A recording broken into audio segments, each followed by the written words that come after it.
Move! We've been building towards this for so long now. You think back to the very beginning of the very first episode, and it's beyond the wall where the White Walkers are stalking a group of rangers. So this is the culmination of one of the key storylines in the whole show. And this is for everything. We've been talking for a long time how the Night King's forces have been growing in power, and most of the living have been kind of openly disdainful of the threat, and now there's no choice but to fight it.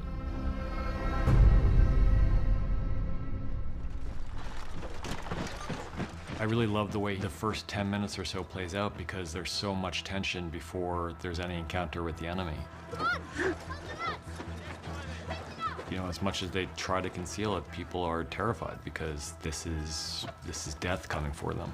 You know, so much of it is just kind of, on one hand, setting the mood for the episode, and the other hand, showing us where these characters are going to be. The entire episode takes place in Winterfell, and you have 19 or 20 characters all involved in a very chaotic situation that needs many, many locations to service it. Because it's such a long battle in this episode, it's important that we feel the ebb and flow. And so there are moments when you think things are going a little bit better for the living. Tell them to lift their swords. We felt like it was important to have that moment of hope when Mel comes in and lights up the rocks, and they all ride off into battle. Zobria Issa se signo to ledus.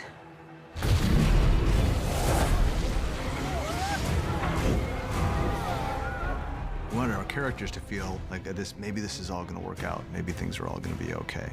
We've seen how devastating a Dothraki charge can be just with their regular swords, and now when they're galloping into combat with flaming rocks, it's what could possibly stand against that? What they see is just the end of the Dothraki, essentially. They have a plan, and it's important to wait for the Night King to reveal himself and then have two dragons against one dragon and a really good chance of defeating him. One thing that they couldn't have foreseen was Dany's reaction to seeing the Dothraki decimated. Jon is the person who wants to stick to the plan, but the Dothraki aren't Jon's. They're not loyal to Jon, they're loyal to Dany. And I think that Dany can't bring herself to just watch them die, and so the plan starts to fall apart the second she gets on her dragon, so he does too, and then we take it from there.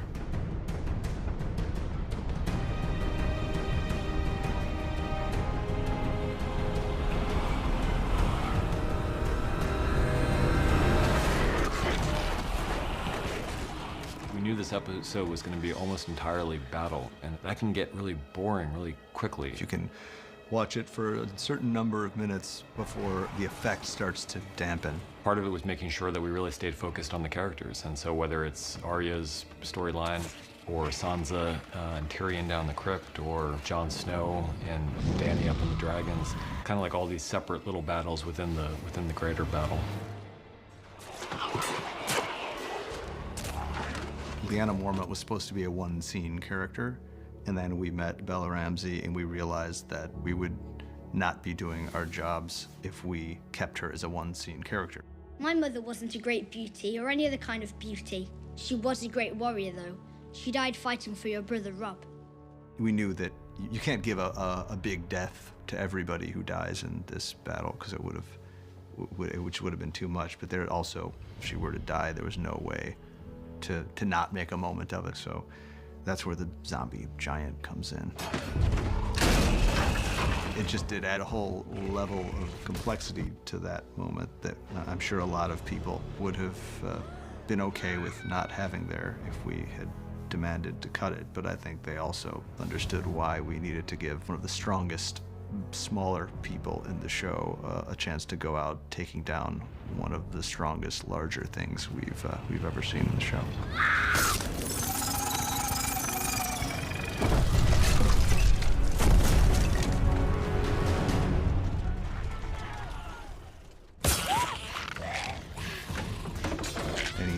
situation where people are fighting, Arya needs to play a central role because she's one of the best at it, and she's one of the most fun to watch doing it.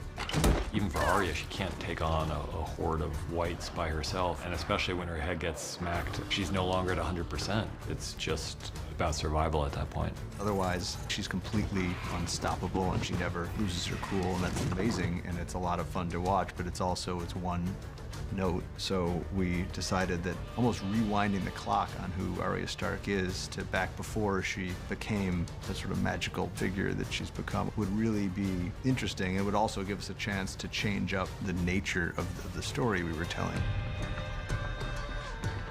We talked about Winterfell as kind of the home for the show, and one of the things that always struck us as a horrific aspect of this is that these hallways and rooms where we spend a lot of good times and quiet times with characters that we care about has now become a horror set because it's been invaded by undead soldiers. Before that point, there's sort of an agoraphobia to the whole thing where you're in this giant, wide open space, and everywhere you look, there's something that could be coming to kill you. But once you get inside Winterfell, everything contracts, and the walls literally start to close in around you, and something is there in the dark with you, but you don't know exactly where it is. And we thought that the pace change and the tonal change, it was really important to have that in this episode. Otherwise, the episode would start to feel monotonous. Dracarys. We thought it was important that whatever the plan was, that it would not just work out, because that would be kind of dull. While there's no reason to know for certain that the fire wouldn't kill or destroy the Night King, there's also no particular reason to believe that it would. And then a few moments after this happens, the Night King brings them a whole new, larger undead problem by taking all of their own who have been killed in the course of this battle and turning them into the enemy. I mean, we talked about various endings for Jorah for a long time, but you know, you think about Jorah, from the very first time we met him, he was with Dany. And from that time, he's been mostly by her side. Part of Jorah's tragedy is that he was in love with a woman who couldn't love him back, but he's accepted that for quite a long time. And at the same time, he was going to fight for her as long as he could and as well as he could. There had never been a moment where she more needed someone to fight to protect her than this moment. And if he could have chosen a way to die, this is how he would have chosen to die. So it was something we thought would be powerful to give him.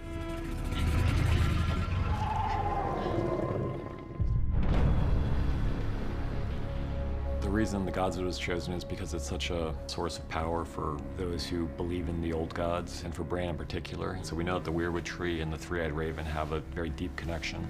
That was always the location where Bran was going to be waiting for the Night King. I just want you to know the things I did. Everything you did brought you where you are now. Where you belong. Home.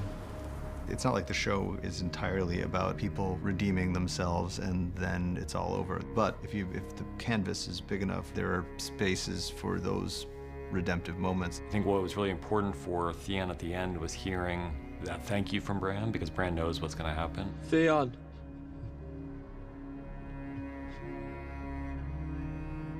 You're a good man. Thank you.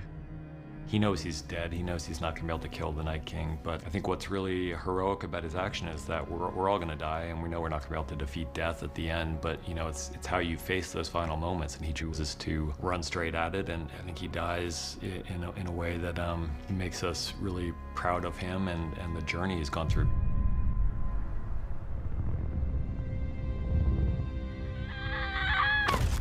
For God, I think it's probably 3 years now or something, we've known that it was going to be Arya who delivers that fatal blow. She seemed like the best candidate, provided we weren't thinking about her in that moment. One of the great things about having this many people you care about in a sequence together is that you can kind of pull people's attention and focus to people that they care about a lot, like Jon and like Dany, Theon and Bran, not to mention Tyrion and Sansa and the Crypt. So you're going all over the place with people who you're desperately worried for, and hopefully you forget about the fact that Arya Stark ran out of that castle with the battle drums playing and going towards some purpose, and we don't know what until it happens. We hope to kind of avoid the expected, and Jon Snow has always been the hero, the one who's been the savior, but it just didn't seem right to us for this moment.